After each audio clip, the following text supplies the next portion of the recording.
All right, this is the City of Sky Valley Planning. And are we back? Heard the ding and I thought we were back.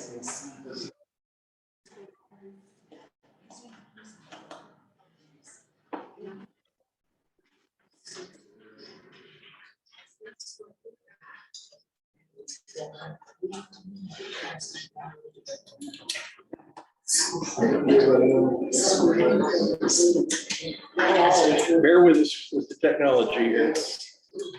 This is an older laptop, so it's still there.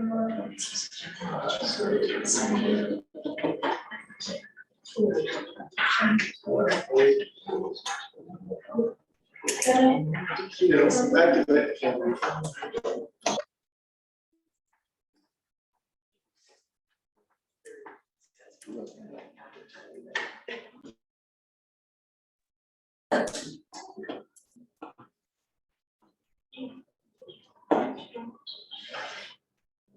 Are we waiting? I just want to publicly thank We're all waiting of for you. the, Yeah, I just want to publicly thank all of you. I cannot imagine the hours, and thank your wives or girlfriends or whoever for giving you all up for all this time, because this has been going on forever, and you all have just, I think it's taken so long because you've done such a good job of trying to address all the concerns of the citizens. So thank you. from my condominium complex of 9 other owners, we thank you tremendously for this, and thank all of your live-ins, because it's amazing that they've given you up for all this. Thank you. Thanks a lot. All right, apparently our technology is working, so I will call this meeting to order.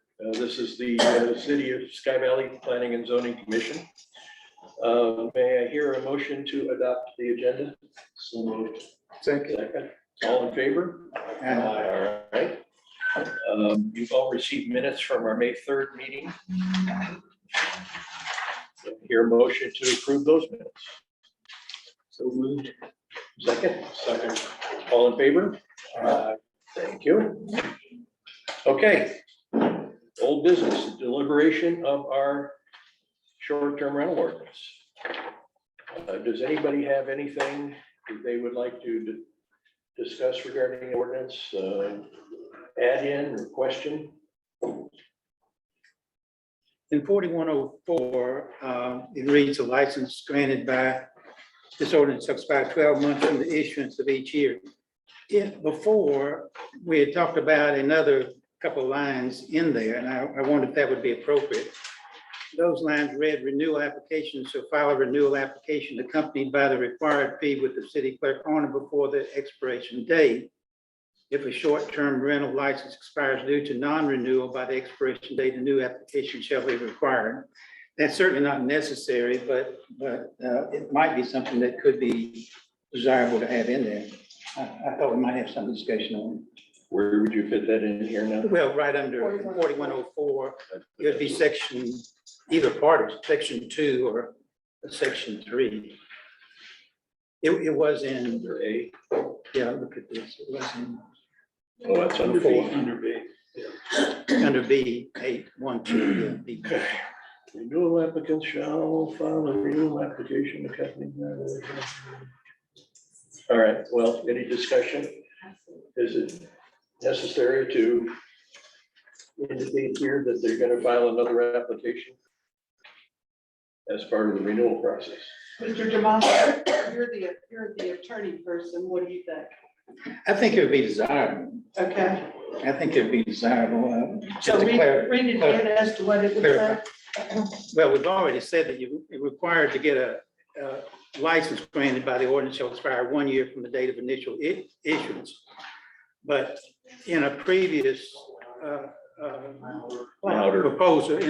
proposal, we'd also said renewal application shall file a renewal application accompanied by the required fee with the city clerk on or before the expired date. If a short-term rental license expires due to a non-renewal by the expiration date, a new application shall be required. We haven't really addressed this, whether or not you, for a renewal, what you have to do for a renewal, simply file for renewal, or file a new application, but this would clarify that, I think.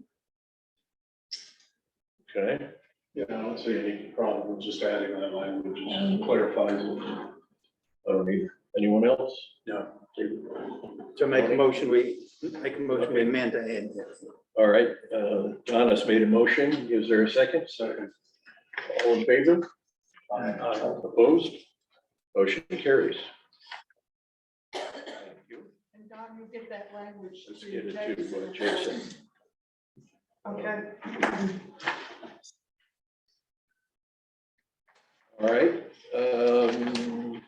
Another question that came up is in reference to parking. Does anybody have any comments or motions regarding adding a parking compliance section to this ordinance?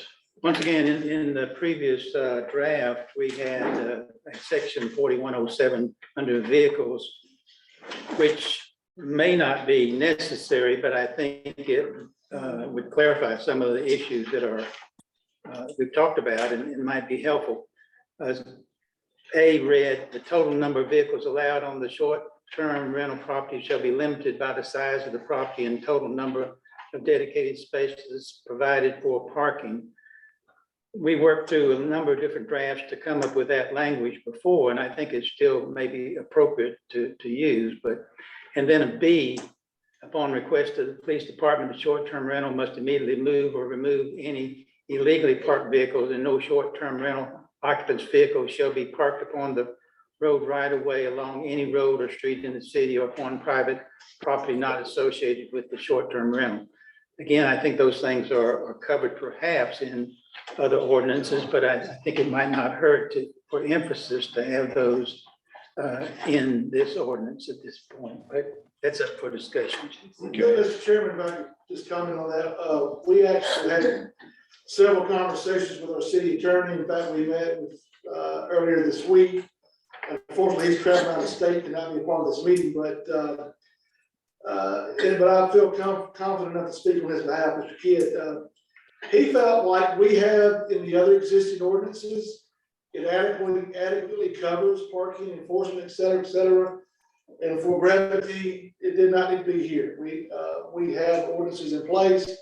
The police have been instructed to enforce those ordinances. So if you want to add it, it can be, but that has been discussed. And per Mr. Kidd, he felt that this adequately covered as it is. So I'll just.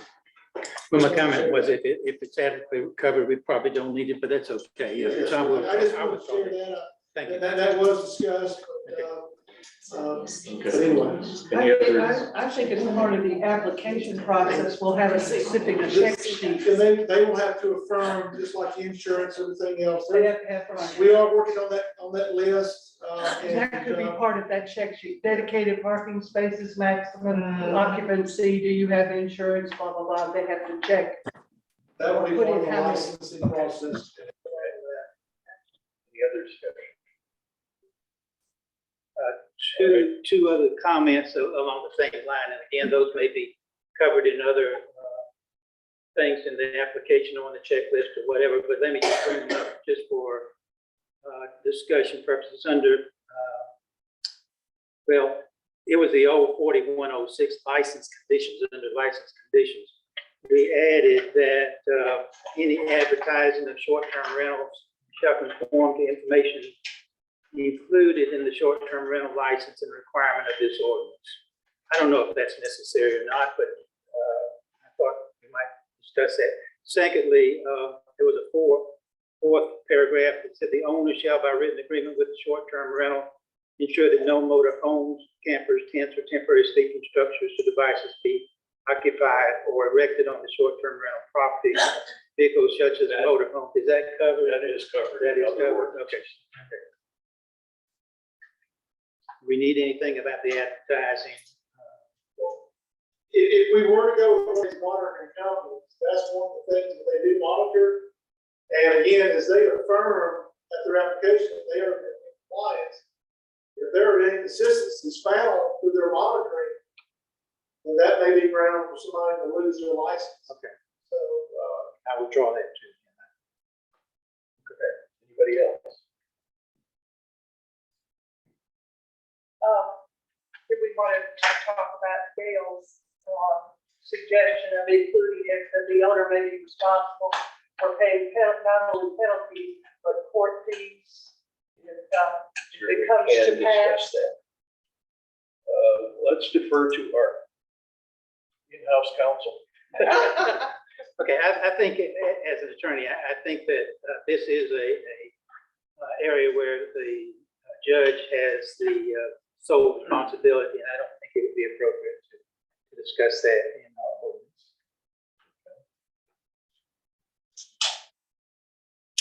Anything else? Anybody else? We had talked one time about dinner tonight, short-term rental properties, all the, 911 street sign, to make sure that police and all of our business can identify and understand who they are, where they are. Yeah, that included in the application process, that we address that along all business. I think there's certainly no reason that our police department can't have a comprehensive list of which properties are rentals.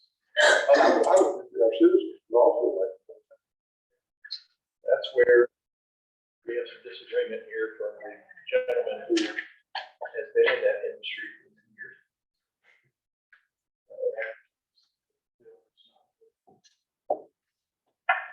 Well, not just that, you can put your tenants at risk. So if somebody knows they're not familiar with the home, they're not familiar with the area, I think it's another privacy issue too. I don't think that's safe to advertise that. I certainly wouldn't say somewhere that did.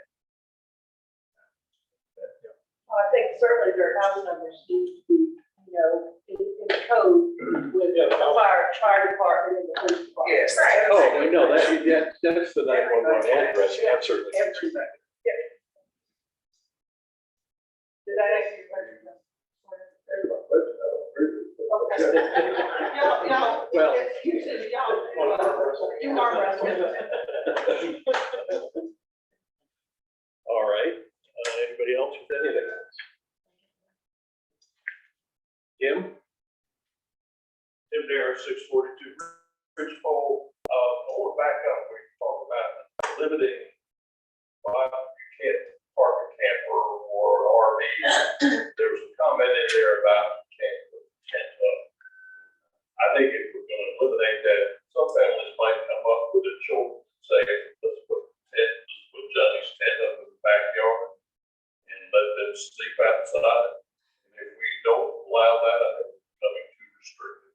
Well, that is not anything that's going to do with this ordinance, however, because the motorhome tent issue is part of other Sky Valley ordinances. We haven't even addressed that. And Madam Mayor, that's what I think. We'll talk about later. Mr. Dare. All right, there was one other typo that our esteemed attorney here found in section 4113. It references section 12, which it should read section 41-12. Also, Bill found is section 4110. It says it says the city charter, the city charter. So we have a repeat. Okay, Okay. So we need to. and redundant. A little bit, and then one goes out. And then 4112, last line. Location is required by police officers, law enforcement, fire department, zoning administrator. So the zoning administrator. The building inspector, code enforcement officer. Yeah. Get that, Jason? Since you're the recording secretary.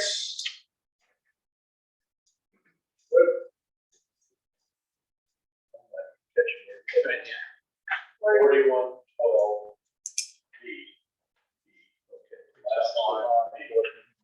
Okay, I've got it. A zoning administrator, he said, so he's saying, change that to our building inspector, code enforcement officer.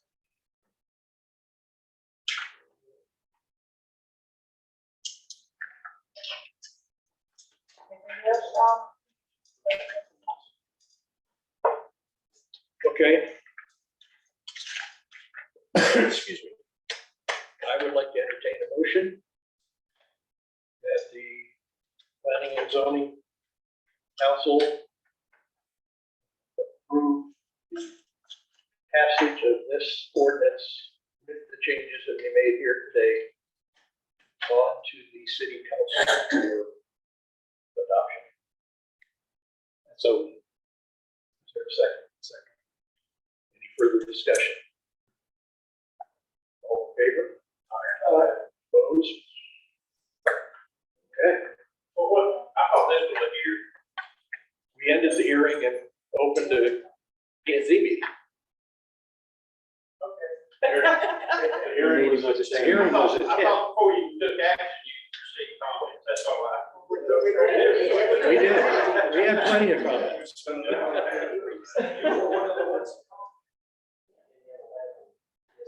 All right.